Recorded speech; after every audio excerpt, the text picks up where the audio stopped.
Tegucigalpa, Honduras. Reuters, the Organization of American States, OAS, said on Wednesday, December 6, it may call for new Honduran elections if any irregularities undermine the credibility of results in last month's disputed vote that has sparked a crisis in the Central American nation.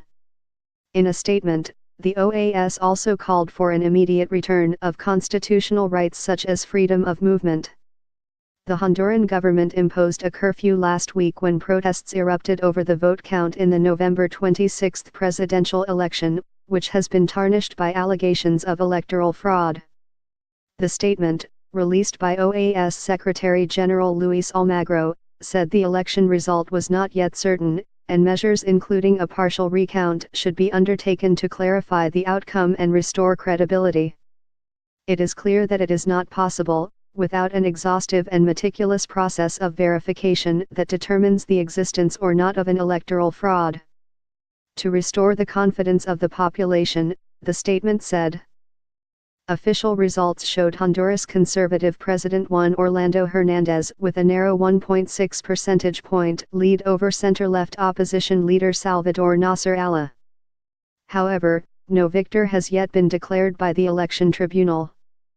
Mr. Nasser Allah on Wednesday evening called for an international arbiter to oversee the recount, saying he no longer recognized the Honduran tribunal because of its role in the process. If we hadn't had international participation, we would truly be in the law of the jungle, he said. Mr. David Matamoros, head of the country's electoral tribunal, told reporters that the opposition alliance against the dictatorship, which Mr. Nasser Allah fronts, must still deliver its voting tally sheets and documentation so the tribunal can review the election results. Then the tribunal will discuss the OAS recommendations and what can be done to implement them, Mr. Matamoros added.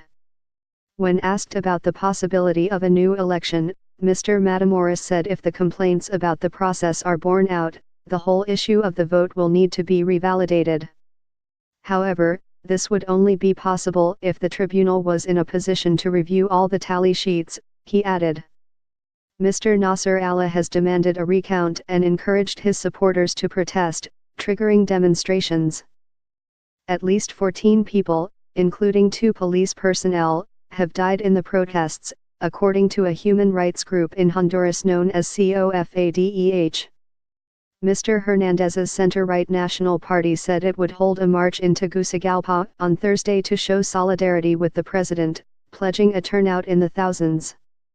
The U.S. State Department on Wednesday advised U.S. citizens to delay or cancel unnecessary travel to mainland Honduras due to ongoing political protests and the potential for violence. The election results also show Mr. Hernández's National Party winning the most seats in Congress.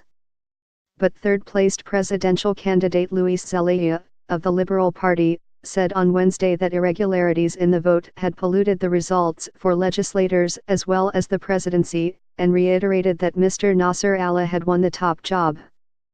He did not specify what the alleged irregularities were, but said his party would share its copies of ballot sheets, including those disputed by the opposition, with the OAS.